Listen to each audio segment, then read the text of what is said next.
Você está no canal Amador, vamos aqui falar de mais uma leitura feita. Se trata do livro do Stephen King, Quatro Estações. Esse livro aqui, gente, vai soar um pouquinho estranho, vai ser um pouquinho diferente para aquelas pessoas que estão acostumadas a ver os livros do Stephen King, mais voltado para o terror, o horror, o suspense, aqueles livros que são carregados disso. Por quê? Esse livro aqui se trata mais ou menos de histórias de drama, né? São quatro contos que tem aqui, cada um se referindo a uma estação do ano, em que ele vai contar um pouquinho de dramas de certas relações em que as pessoas estão tendo aqui dentro desses contos, né? O primeiro, por exemplo, se chama A Redenção de Shawshank, né? Rita Hayworth e a Redenção de Shawshank. Tem um filme baseado nesse conto, chama-se um Sonho de Liberdade, lá da década de 90. Eu não vi ainda o filme com Morgan Freeman, concorreu ao Oscar e tudo. E nesse conto a gente é narrado pelo Red em primeira pessoa, e Red é aquele tipo de pessoa dentro da cadeia que consegue tudo, na medida do possível. Você pede X, ele depois de alguns dias ou semanas ele te entrega. E o Red já está acostumado com aquela vida dele. Em determinado momento, ele passa a ter conhecimento e criar uma relação com um outro preso que acaba de entrar, o Andy. E o Andy é aquele cara mais franzino, aquele cara que é quieto na dele, né? Como muitos presos dizem, ele também se julga inocente pelo que ele foi julgado, que né, ele estava sendo julgado pelo assassinato da esposa e do amante. Só que o Andy, ele fala assim que ele passa uma ideia diferente. Ao mesmo tempo que ele fala que é inocente, o Andy ele não se abala com muita coisa. Ele está sempre sendo linear na medida do possível, né? E aos poucos que ele passa esse tempo dentro da prisão, o Andy ele vai galgando um pouquinho ali seu espaço, né? No começo ele tem alguns atritos com alguns presos ali, não revide de uma maneira muito esbravejada, muito forte, enfim, que ele não é da índole dele. E aos poucos ele vai ganhando confiança de alguns outros presos, de próprios guardas, do diretor inclusive, ele passa a fazer serviços para o diretor da cadeia. Então o Andy se mantém isso. Em determinado momento do conto acontece uma coisa X ali, em que o Red ele julga ser, não julgava ser impossível de acontecer, mas julgava ser um pouco menos provável, mas acontece. E nesse caso, o que acontece, esse acontecimento X aqui, ele passa a olhar o Andy de uma maneira como não endeusá-lo, mas assim a respeitá-lo muito, porque se manteve aquela pessoa firme, linear a todo esse tempo, né? Você está na cadeia, você pode ali definhar de uma maneira muito rápida e cruel. O segundo conto se trata chamado do aluno inteligente. Nesse conto, o aluno inteligente se trata do Todd. O Todd é aquele aluno que tira notas boas, em que uh, os pais se orgulham muito, né? E em determinado momento ele passa a olhar o vizinho dele de uma certa maneira, um pouco diferente, um pouco mais clínica. Por quê? Porque a imagem do vizinho se assemelha muito à imagem de um nazista que ele estava estudando. Ele gosta muito desse tema, muito. Aí ele passa a ter contato com esse vizinho, ele vai entrando ali na cabeça do vizinho aos poucos, fazendo com que esse vizinho não só assuma a sua identidade para ele, como também relate coisas que ele não queria relatar. Em determinado momento ele se veste da maneira que ele se vestia na época dos campos de concentração. Aí você vê que há uma guerra, assim, um embate meio de ideológico aqui, em que você vê o Todd ele dominando a situação, de repente o contrário acontece e essa relação se torna cada vez mais tóxica, né? Tanto afetando o próprio Todd, as notas dele começam a cair assim drasticamente. Ele começa a ficar preocupado com a situação, como porque os pais não fazem ideia do que está acontecendo com ele. E o desfecho dessa história é um pouquinho cruel, né? Também tem um filme ali da década de 90, um chamado O Aprendiz, né? Também não assisti ainda. Aliás, os filmes baseados nesses contos aqui eu não assisti nenhum ainda, né? Vamos ver se na quarentena eu assisto. O terceiro conto se chama O Corpo, né? E o filme é bem conhecido, inclusive. Eu acho que agora esse, se eu não me engano, é da década de 90 barra, aliás, de 80 barra 90. E o filme se chama Se Conta Comigo, né? Conte Comigo. O Corpo se trata, também escrito em primeira pessoa, em que o personagem principal está relembrando algumas memórias dele da época da infância, da pré-adolescência ali, em que ele tinha alguns grupos o grupo de amigos. Esse grupo de amigos me lembrou muito os Losers, né, do grupo do filme do filme e do livro, na verdade, do It, né? Então você tem esse grupo de amigos que completamente não são os mais fortões da escola, não são os mais inteligentes, aliás, não são inteligentes, mas não são aqueles mais conhecidos, o pam pam pam da escola.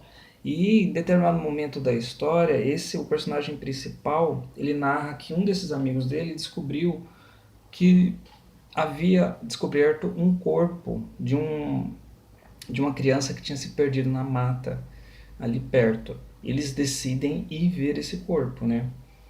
Aí o que acontece? Ele vai narrando toda a trajetória desses quatro amigos, né? Do contato com o corpo, do que acontece em seguida, enfim. Mas o foco aqui não tá, você percebe que o foco aqui não tá no corpo, né? Essa história, o foco tá aqui na trajetória e em como esses quatro ali vão lidando com as suas vidas, as suas bagagens de mundo, em como essa relação de amizade desses amigos se dão. E ele vai relembrando isso com um certo pesar, né? Inclusive.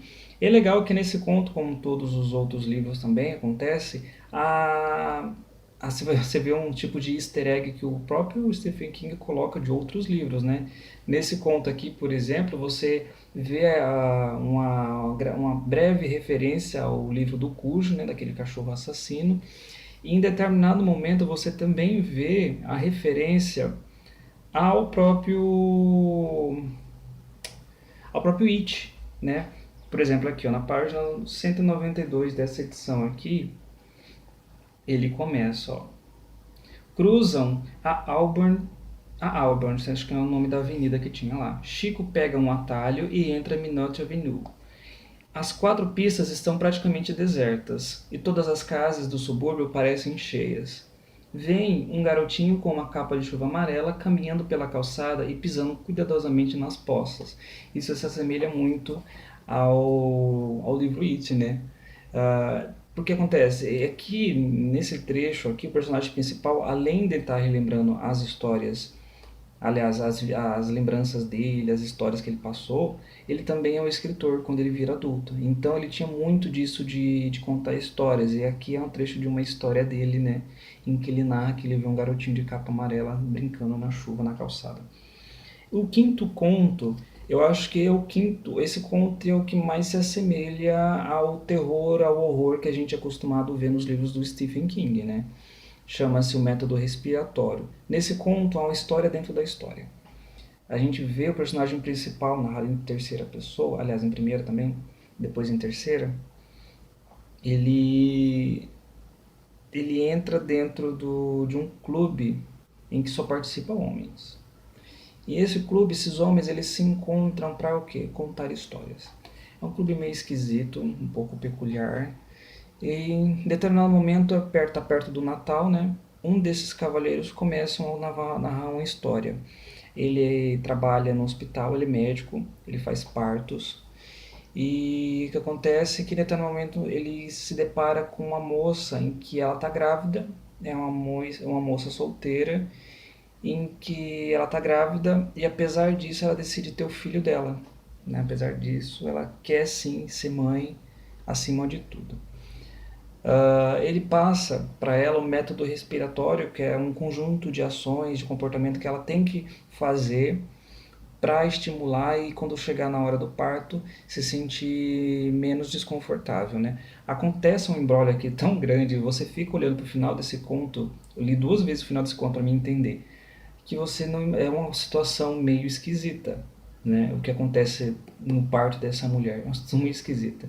E no por fim, o próprio clube é um clube esquisito, né?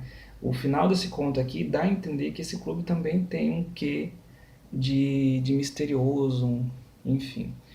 Livro, gente, ó, o que eu posso dizer desse livro assim? Não é um livro que vai te dar susto, não é um grande livro que vai marcar a sua vida, mas é um livro assim que você vai lendo esses contos aqui, você vai começando a gostar aos poucos, né? Você começa a ler um conto, você não sabe para onde ele vai te levar, para onde ele vai te o que ele vai te mostrar, mas ao pouco você se vê envolvido, né? E aqui no pós-fácil desse livro, ele comenta um pouco sobre esses contos porque ele tirou um pouco aquele estigma de que ele só escreve livro de terror, né?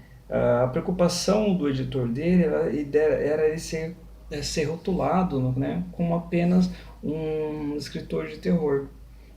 Ele comenta aqui, ó: portanto, fui rotulado e não me importo muito. Afinal de contas, sigo o modelo, pelo menos na maioria das vezes. Mas será que eu só escrevo terror?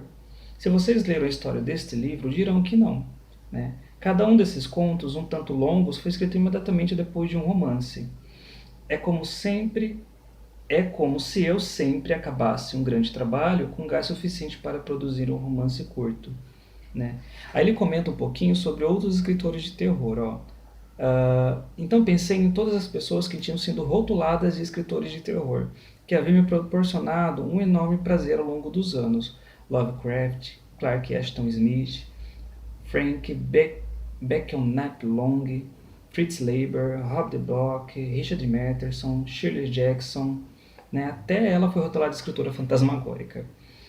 Aí ele comenta que chegou à conclusão de que, gente, para quê, né? Ele mostrou pro próprio editor, inclusive, que ele é capaz de escrever contos disso, e não tem problema nenhum também ser rotulado, né?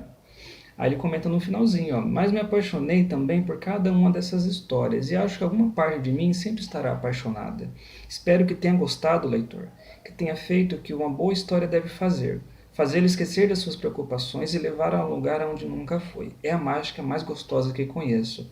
Bem, tá na hora. Até nos vermos novamente. Mantenha calma, leia bons livros, seja útil, seja feliz. Tudo de bom. Fica a dica de um bom livro, em que o terror aqui, se você parar para pensar, né, você não vê grandes assim, figuras fantasmagóricas para te aterrorizar, fantasmas, monstros, enfim.